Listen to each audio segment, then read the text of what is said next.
podem avisar, tá?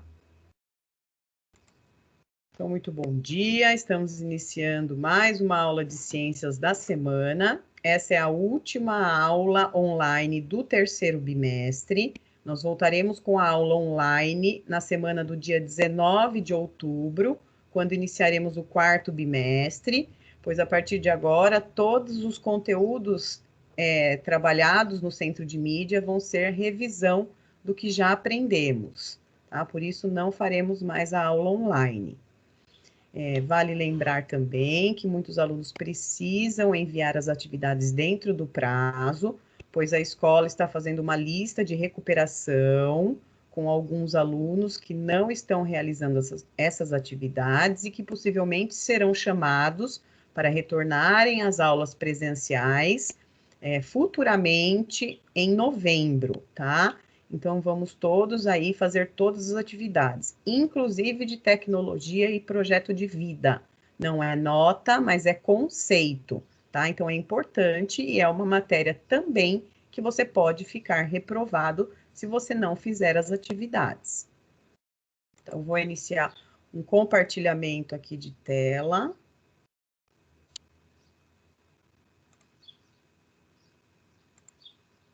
Muito bem. Hoje nós vamos terminar e concluir o assunto sobre as imunizações, tá? A gente vai falar aí de soro e de vacina e aprender a diferença entre essas duas palavrinhas.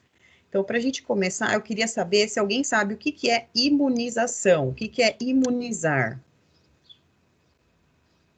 Alguém sabe? Pode abrir o microfone e falar.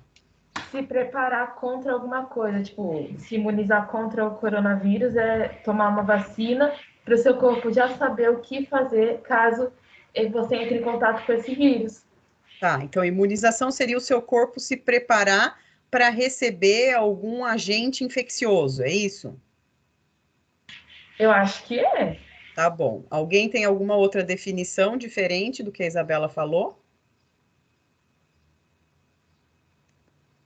Não?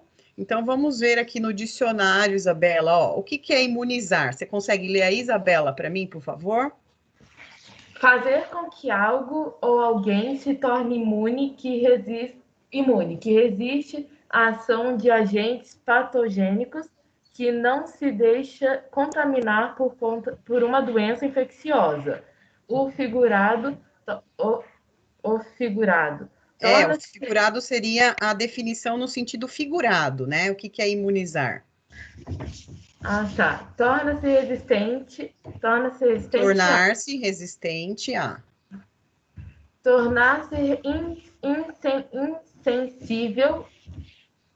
Proteger-se. A tragédia imunizou contra a dor. Imunizou-se contra seus ataques infundados. Isso, então vejam aqui que tem duas definições, né? Sobre imunizar no dicionário. Então a gente ficaria com essa primeira. E o que a Isabela falou tá certo, né? Fazer com que algo ou com que alguém se torne imune à ação de alguma coisa que é infecciosa. Então, isso que é imunizar. Muito bem, Isabela. Então, vamos ver um pouco da história da imunização, né? A imunização ela é muito antiga, ó, ela data de 3.000 anos antes de Cristo já, aonde existiam evidências da inalação de pulverização de cascas da varíola no Egito, né? Então, já relatavam em livros históricos e antigos que algumas pessoas inalavam cascas do vírus responsável pela varíola. A gente falou sobre a varíola na aula passada, na quarta-feira. Depois eu quero saber se vocês se lembram do que era a varíola, que doença era essa. Em 2.000 anos antes de Cristo, a gente tem também indícios históricos da inalação também da casca do vírus responsável pela varíola, só que agora na China, tá? Em 1500 antes de Cristo, a gente tem aí históricos onde os turcos, né, lá da Turquia, introduzem a variolação, né? A variolação era um dos métodos para poder controlar essa doença chamada de varíola. Depois eu vou explicar sobre isso. Em 1700 depois de Cristo, a gente tem indícios históricos da introdução dessa variolação, que é um método para combater a doença, na Inglaterra. E mais tarde, esse método foi usado nos Estados Unidos. Em 1780 depois de Cristo, a gente tem o Edward Jenner, né, que foi o cientista que descobriu a vacina contra a varíola, né? E ele descobriu e desenvolveu, na verdade, essa vacina ao observar as camponesas quando elas iam ordenhar as vacas, porque a varíola era uma doença da vaca. E em 1885, a gente tem Pasteur, Louis Pasteur, que descobre uma vacina, que é a vacina atenuada, que seria uma vacina com o vírus enfraquecido contra a varíola. Edward Jenner, ele não usou o vírus para fazer a vacina, ele usou aquele pus que saía das feridas da doença. Já o Pasteur não, ele conseguiu separar o vírus, enfraquecer o vírus para poder desenvolver a vacina contra a doença. E aí existem alguns tipos de imunização, né? Existe a imunização chamada de ativa e a imunização chamada de passiva, tá? A imunização ativa, olha o nome, ativa, né? É aquela que ocorre quando o organismo está produzindo anticorpos contra o vírus. O mecanismo dessa imunização, ela é lenta, só que duradoura, né? Dura muito tempo. Então, se você for imunizado de uma forma ativa, né, você vai desenvolver anticorpos de forma lenta, porém por um longo período de tempo, por anos. E ainda vai desenvolver no seu organismo as células de memória. Lembra que eu falei na aula passada dessas células de memória? Que são células que reconhecem o vírus e conseguem combater a entrada desse vírus dentro do seu organismo. Então, por isso, células de memória, elas guardam o vírus que já invadiu o seu corpo, para poder exterminar eles depois. E as características da imunização passiva? Então, ela ocorre quando o organismo recebe o anticorpo. Então, olha a diferença. Uma, na ativa, o organismo tem que produzir o anticorpo. Na passiva, a pessoa já recebe o anticorpo pronto dentro do corpo dela. É um mecanismo, né, de imunização rápido, então a pessoa já recebe o anticorpo, já combate na hora o problema, a infecção, porém é temporário, só funciona por um curto período de tempo, não chega nem a durar 1 ano dentro do seu corpo esse tipo de imunização.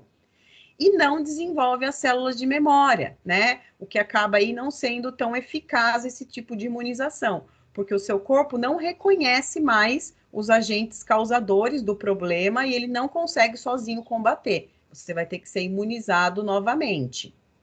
Então, quais são os tipos de imunização ativa que a gente falou, né? Então, é quando a gente fica doente, geralmente, a gente toma vacina. Então, a vacina é uma imunização ativa. Desenvolve, faz o corpo desenvolver anticorpo, guarda células de memória para combater os agentes causadores da doença.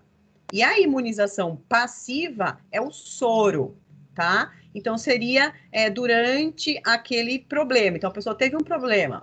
Onde a gente usa soro? Principalmente picada de cobra venenosa. Então, foi picado por uma cobra venenosa, tem que correr para o hospital para receber o soro, porque o soro já é o anticorpo contra o veneno da cobra. Então, ele na hora já vai agir contra o veneno, vai bloquear a ação do veneno no seu organismo e você já acaba eliminando o veneno do seu corpo, né? Então, por isso que dura pouco tempo e é rápida, né? Já a vacina demora para desenvolver anticorpo no corpo, no nosso organismo, porém dura mais aí de 1 ano, dura anos, né? Tem vacinas que duram 10 anos, como a vacina da febre amarela. A gente tem que tomar a cada 10 anos. Essa é a validade da vacina. Dúvidas nessa diferença aqui entre imunização ativa e passiva? Todo mundo entendeu que ativa é a vacina e que passiva é o soro? Ok. Então, aqui, ó, um resuminho para vocês, tá? Isso daqui é legal, depois eu mando para vocês os slides lá no grupo. É legal vocês terem anotado isso daí no caderno. Então, na imunização ativa, que é a vacina, o organismo ele é estimulado a produzir os anticorpos, Geralmente é de forma natural que isso acontece quando você contrai alguma doença, e são as vacinas que fazem esse tipo de imunização.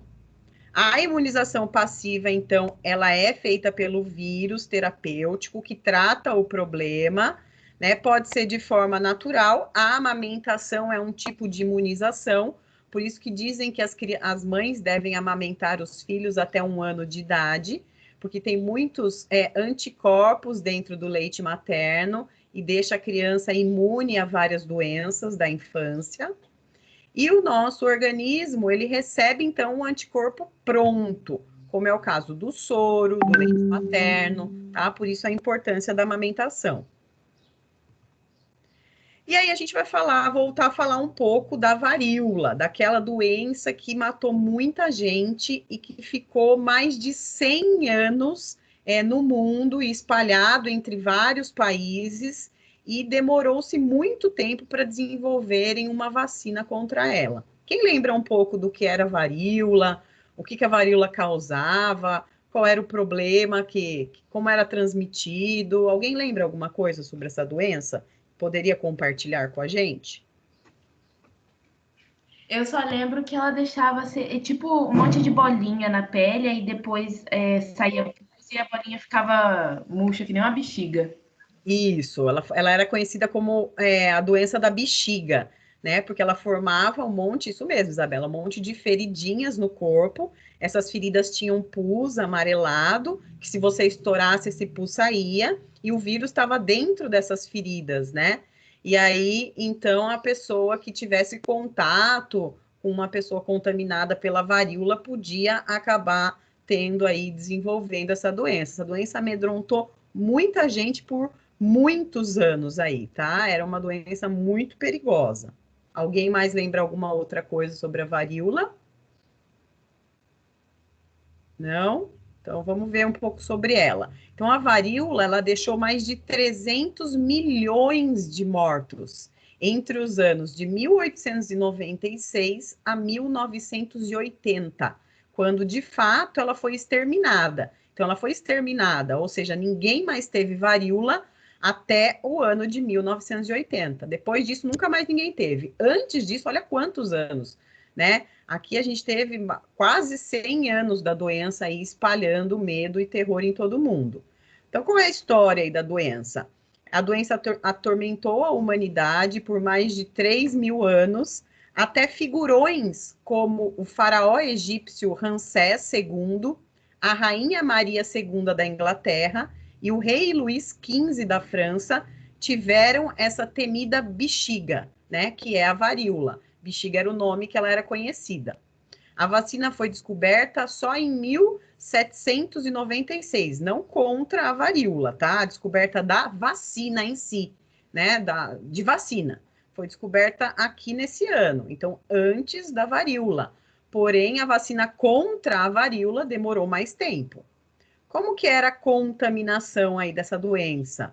Então, o vírus, né, que recebia esse nome aqui complicado, ortoporivírus variolae, era transmitido de pessoa para pessoa, geralmente pelas vias respiratórias, então, através de espirro, né, de saliva ou de contato com a ferida.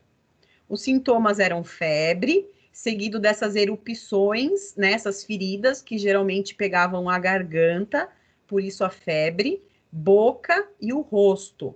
Posteriormente, essas pústulas, que eram essas feridas, elas podiam deixar cicatrizes por todo o corpo da pessoa contaminada.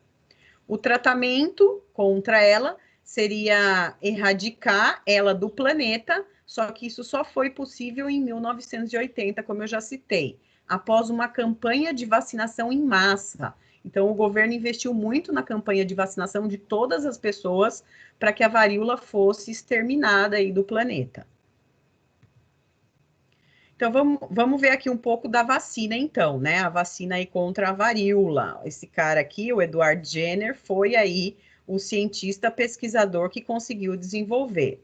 Então, o que ele fez, né? Então, a vacina ela era usada em tempos antigos pelos chineses e pelos povos do Mediterrâneo, como forma de medicina popular. O Edward Jenner, no início do século XVII, ele fez as primeiras e mais importantes descobertas que levaram ao aparecimento da vacina.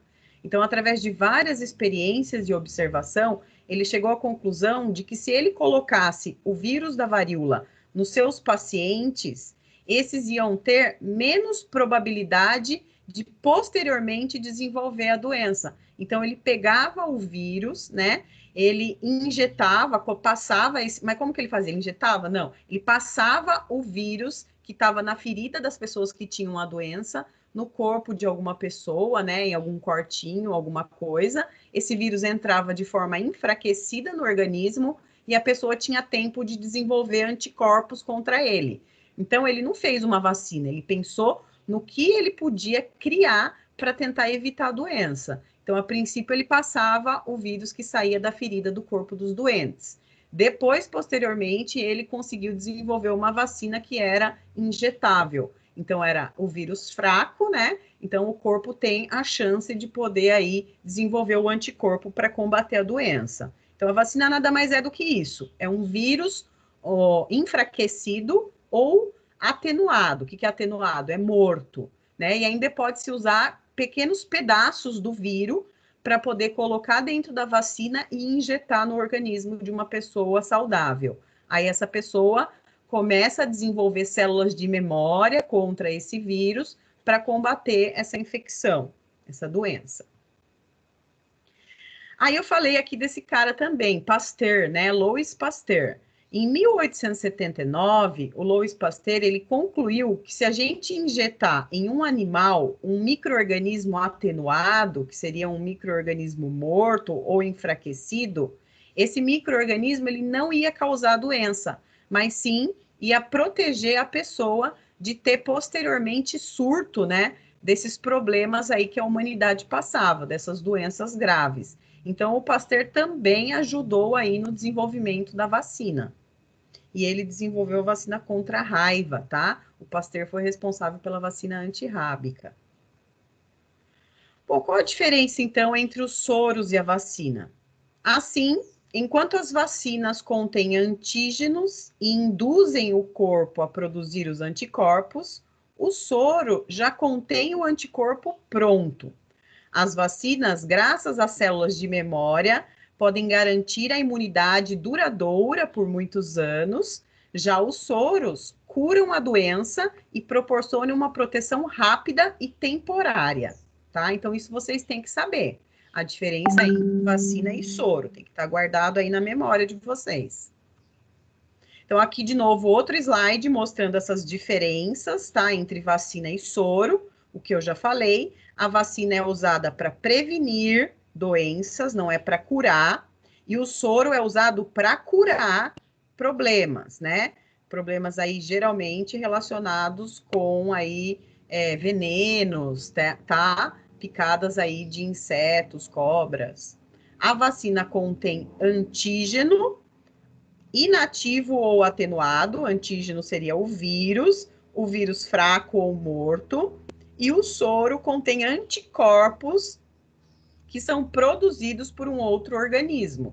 Por isso que, o que é feito quando é produzido o soro, né? Geralmente, eu vou falar sobre isso no próximo slide. Ele é colocado dentro de um animal, o veneno, no caso, o veneno da cobra, é colocado num animal forte, por isso que escolhem o cavalo, porque o cavalo é grande e forte. O cavalo consegue desenvolver anticorpo contra o veneno da cobra, e aí retira esse anticorpo que o cavalo produziu para poder fabricar o soro contra a picada em pessoas, tá? Então, é colocado o anticorpo que o cavalo produziu no soro. Então, a gente já recebe pronto, o nosso organismo não precisa desenvolver. Por isso, a vacina é chamada de imunização ativa e o soro de imunização passiva. E aqui tem o esqueminha aí que eu ia contar para vocês, a historinha aí do soro e da vacina. Então, a vacina é uma forma de prevenir, enquanto o soro é usado apenas como um antígeno e não garante uma imunização, né? Então, o soro ele é usado quando o organismo não consegue produzir anticorpo específico a tempo de combater o agente causador. Então, vamos ver aqui o soro, então, primeiro, né? Então, o que que é feito aqui no cavalo? Então, no cavalo é colocado os antígenos do veneno. Antígenos são proteínas, tá? Então, é extraída todas as proteínas do veneno da cobra, da aranha, e injetado no cavalo. Depois de um tempo, o cavalo ele consegue desenvolver, por ser forte, né? Ele consegue desenvolver anticorpos que combatem o veneno desses insetos e dessas cobras aí. Então, sendo assim, o antígeno, né, produziu anticorpos contra o veneno da cobra. E então é retirado o sangue do cavalo e dele é separado em duas partes. A primeira parte é separado as células do sangue, né, os glóbulos vermelhos, as hemácias, e a outra parte do sangue é retirado somente o líquido, chamado de plasma, que se transforma no soro, tá? E esse soro já contém os anticorpos contra o veneno. E é daqui então que se produz o soro contra a picada desses insetos venenosos ou dessas cobras aí e animais vertebrados. Tem também sapo, mas não tem soro contra veneno de sapo, tá? Porque ele não chega a matar a pessoa, ele só traz irritação para a pele. Já a vacina, né, ela cria essa imunidade, então a vacina nada mais é do que o vírus fraco ou parte dele, ou ele enfraquecido, aonde é injetado dentro da corrente sanguínea. O nosso sangue, então, ele começa a produzir anticorpos contra esse vírus de forma lenta, né? Deixando, então, células de memória dentro do nosso sangue. São células que conseguem reconhecer a entrada desse vírus ou dessa bactéria causadora da doença. Então, o nosso corpo fica dessa forma protegido, tá? É assim que funciona. Alguém quer perguntar alguma coisa? Não? Por que que tem gente que nem... Ah, e tem gente que não gosta de tomar vacina de gripe, né? Tem gente que todo ano tem vacinação contra a gripe. Por que que todo ano tem que tomar? Porque o vírus da gripe é um vírus que sofre mutação. O que que é mutação? É transformação. Então, ele consegue se transformar e evoluir muito rápido. Tem vírus que não, como é o caso da varíola, né? A varíola, ela não sofre mutação. Uma vez que as pessoas foram vacinadas, ficaram imunes para o resto da vida e o vírus foi exterminado do mundo. Já da gripe, não, porque ele consegue evoluir muito rápido e cada ano ele está diferente. Então, a vacina do ano que você tomou passado não vale mais para esse ano, porque o vírus está diferente. Então, todo ano tem campanha de vacinação contra a gripe, porque eles precisam produzir novas vacinas de acordo com as modificações que os vírus causam.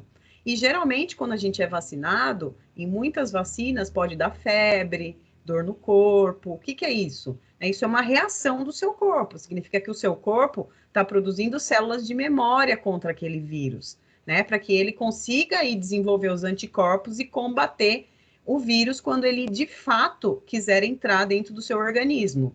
Tá? É por isso que a gente tem algumas reações aí em algumas vacinas, porque o organismo está sendo estimulado a produzir os anticorpos. A gente vai ver agora um videozinho bem curtinho, tá? Que vai falar um pouco da diferença entre o soro e a vacina.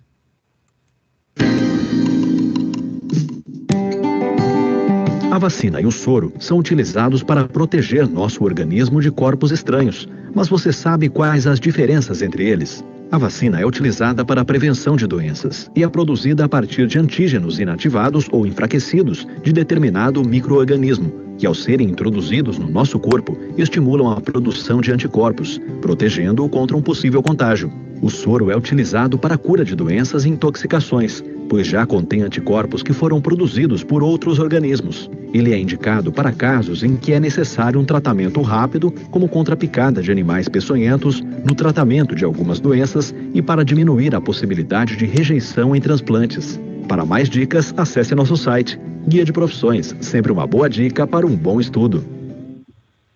Muito bem, então só para a gente finalizar aí esse assunto.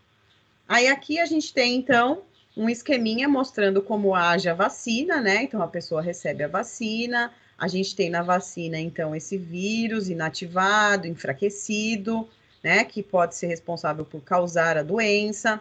O nosso organismo, então, ele começa a desenvolver e combater esse vírus com os anticorpos, que são as células de memória. tá? E se no futuro a gente entrar em contato com algum vírus responsável por esse problema, o nosso corpo já vai conseguir reconhecer o vírus e destruir ele. Aqui de novo, né, falando dessas diferenças que eu já citei para vocês, só vale lembrar que antígeno e anticorpo são proteínas, tá, produzidas pelo nosso corpo. Não vou falar de novo, já falei. E aqui uma coisa interessante, né? Então, qual é a composição da vacina? A vacina só tem o vírus? Não, a vacina tem outras coisas nela também. Então, na vacina, a gente tem o antígeno, que é o componente mais importante, como eu já disse, que pode ser o agente infeccioso, ou é o vírus, ou é a bactéria morta ou enfraquecida. Na vacina, a gente encontra solvente, que é a água estéril, água pura, encontra proteínas e algumas células que são dissolvidas. Também na vacina a gente pode ter corante, antibióticos e estabilizadores, que têm a função de evitar infecções bacterianas, né? Então servem para evitar que a vacina ela acabe se contaminando antes de entrar no corpo. Então esses conservantes conservam a vacina por mais tempo. Por isso a vacina pode ficar, tem prazo de validade e deve ser guardada dentro da geladeira a uma temperatura baixa para não estragar. E a gente tem alguns adjuvantes, né? Que seriam compostos à base de alumínio que vão aumentar a resposta imunológica da pessoa que receber a vacina. Então, quando a pessoa recebe a vacina, para que o organismo não demore muito para começar a produzir os anticorpos, as células de memória, ela então é colocado com ela um pouco de alumínio que acelera esse processo dentro do nosso corpo. E aqui um outro videozinho mostrando como funciona a vacina. Vamos ver. 2, 3, 4.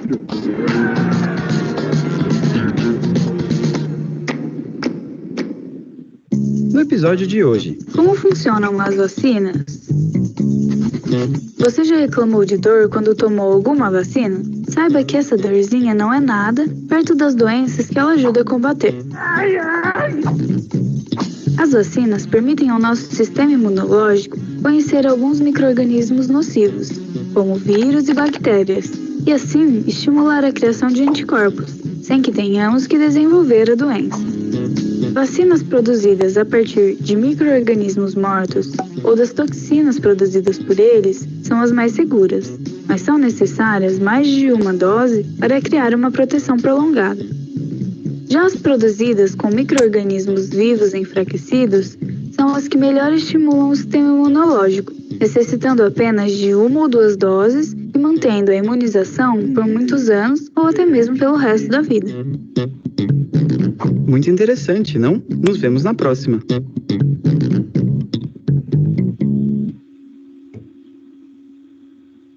Muito bem, vamos agora para o próximo. Bom, a gente falou então... Eu queria tirar isso daqui que está aparecendo. Não sai. A gente falou na aula passada sobre o HPV, tá? O HPV é um vírus chamado de papilomavírus humano, tá? Por isso a sigla HPV. HPV é uma sigla em inglês, ela tá de trás para frente, então é como a gente lê. É um vírus humano chamado papiloma, né? E aí, o que é esse vírus? Olha, esse textinho aqui que vocês estão vendo, eu tirei do caderno de aluno, do aluno de vocês, tá? É a última página de ciências que tem na apostila de vocês referente ao 3º bimestre. Então, é o último assunto, é esse aqui. Por isso, eu estou voltando a falar um pouco mais sobre isso, para ver se ficou claro. Então, essa sigla inglesa HPV, do vírus, é um vírus que infecta a pele e as mucosas da boca, mucosa genital, né, dos órgãos genitais, masculino e feminino, e também a mucosa do ânus. Tanto homens quanto mulheres, ele vai provocar verrugas nessa região genital, no ânus, e pode causar câncer, dependendo do tipo de vírus, do tipo de HPV. Porque tem HPV 1, 2, 3, tem vários tipos, porque ele também é um vírus que sofre mutação, que sofre transformação, igual da gripe. A infecção por esse vírus, ela é uma infecção sexualmente transmissível, então você só pega se você tiver relação sexual desprotegida, sem o uso da camisinha. Existe a vacinação contra esse vírus HPV, só que para você ficar protegido contra esse vírus, você tem que tomar ela muito cedo, antes até mesmo de você ter tido relação sexual. Por isso que as crianças, né, os jovens, as meninas e os meninos devem ser vacinados com uma idade bem baixa. Como eu disse para vocês, as meninas são de 9 a 14 anos que devem ser vacinadas, tá? Antes de entrar na idade sexual, e os meninos de 11 a 14 anos, tá? Pessoas com HIV, né, que têm AIDS, e pessoas que são transplantadas, pessoas que receberam transplante de algum órgão, elas devem ser vacinadas de 9 até 26 anos de idade. Então, já é um pouco mais prolongada aí a vacina. E aqui tem um alerta, atenção, a vacina não é um tratamento, por isso ela não é eficaz contra infecções ou lesões por HPV, que já existem. Então, se uma pessoa já tem aí a ferida, né, uma verruga na parte genital e receber a vacina não vai curar essa ferida. A vacina é para prevenir, para evitar que você tenha a doença e não para tratar a doença. Outras formas de prevenir contra o HPV são realizar exames preventivos, né, para as mulheres e usar preservativos nas relações sexuais, ainda que este método não seja totalmente eficaz contra a infecção por HPV. Então, pessoal, vocês estão na idade aí de receber a vacinação contra o HPV, né? Quem não recebeu ainda, comuniquem os familiares, vão até o posto de saúde, se informe, veja se tem no posto, se você pode tomar, leva a carteirinha de vacinação, precisa tomar, para evitar ter esse problema futuramente, né? Quando vocês forem aí mais velhos e começarem a vida sexual de vocês. Alguém quer perguntar alguma coisa? Quem tá com o áudio ligado aí, quer perguntar alguma coisa ou ligou sem querer?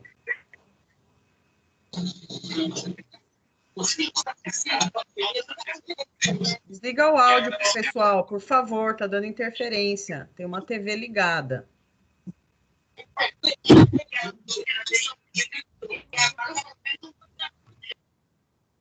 Desligaram? Isso, obrigada.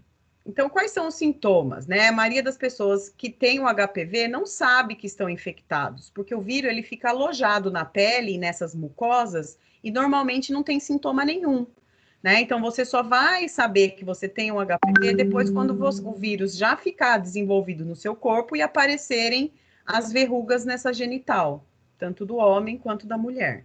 Aí já vai ser tarde.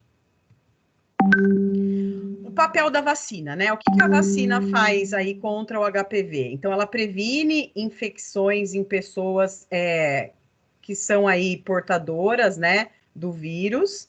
Ela reduz casos de câncer do colo do útero nas mulheres. Ela reduz as verrugas genitais que podem aparecer com a infecção. Elas evidenciam maior proteção para as pessoas que nunca tiveram contato com o vírus. Elas não têm efeito de tratamento, como eu disse, é prevenção, e por isso não substitui os exames regulares que as mulheres têm que fazer, que é o exame chamado de Papa Nicolau, onde se recolhe um líquido ali do colo do útero para poder analisar se tem ou não o desenvolvimento de tumores, de câncer. E as pessoas vacinadas, elas continuam necessitando usar preservativo, porque a vacina é só contra o HPV e não contra o HIV, que é o vírus da AIDS, tá? Então, por isso, nas relações sexuais, o uso da camisinha é importante para não transmitir esses vírus aí. Bom, aqui a gente tem alguns dados, né, que eu tirei do Ministério aí da Saúde, mostrando que a maioria das pessoas já teve contato com o vírus do HPV e acabou eliminando ele de forma naturalmente. Então, o organismo conseguiu desenvolver anticorpos, né, e combater aí esse vírus. De cada 100 indivíduos que são sexualmente ativos, né, que já tem aí são maiores de idade, já têm relação sexual, em cada 100, 75 já adquiriram o vírus do HPV ao longo da vida. Olha só, pessoal, é um índice muito alto, por isso a importância da vacina. 60 pessoas de 100 eliminaram o vírus de forma natural, o organismo conseguiu combater. 10 vão ter infecções latentes, infecções que vão ficar no organismo, né, sem lesão visível. Então, não vai desenvolver nenhuma ferida, mas ele é uma pessoa que vai continuar transmitindo o vírus. 4 de 100 vão ter lesões detectadas por exames, então os exames vão mostrar esses machucados, essas lesões, e uma vai desenvolver essa verruga genital, tá? E é uma verruga mesmo, é que nem aquelas verrugas que a gente pega no dedo, né? Pega no braço, é uma verruga mesmo, só que nos órgãos genitais. Por isso, o câncer do colo do útero, ele ocorre em 5% das mulheres infectadas, 0,5%, desculpa, e o câncer de pênis ocorre em 0,05% dos homens infectados pelo vírus do HPV. Tá? Então, a importância da vacina para prevenir esse vírus. Aqui tem um dado mostrando que jovens de 16 a 25 anos são infectados com o vírus do HPV. Né? Então, aqui o Ministério da Saúde acabou coletando essas informações em unidades básicas da saúde e contactou que em Salvador, né, 71,9% das pessoas que moram lá já foram infectadas pelo HPV. Em Palmas, que fica lá no Tocantins, 62% das pessoas, em Cuiabá, em Macapá, tá? Essa é a média nacional, a média do nosso país, 54% das pessoas já foram infectadas pelo vírus, e aqui a gente tem a média de Recife, tá? Vou trazer agora para vocês o dado de São Paulo, do nosso estado aqui. Então, aqui a gente pode ver um outro gráfico mostrando aí todas as capitais do Brasil.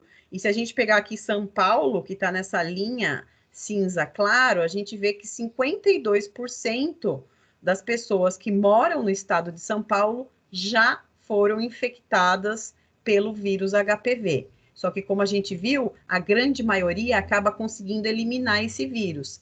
E algumas pessoas acabam tendo lesões na pele e outras desenvolvendo a verruga genital, tá? Então, a importância aí da vacinação. Então, aqui eu trouxe para vocês duas campanhas aí de vacinação, né?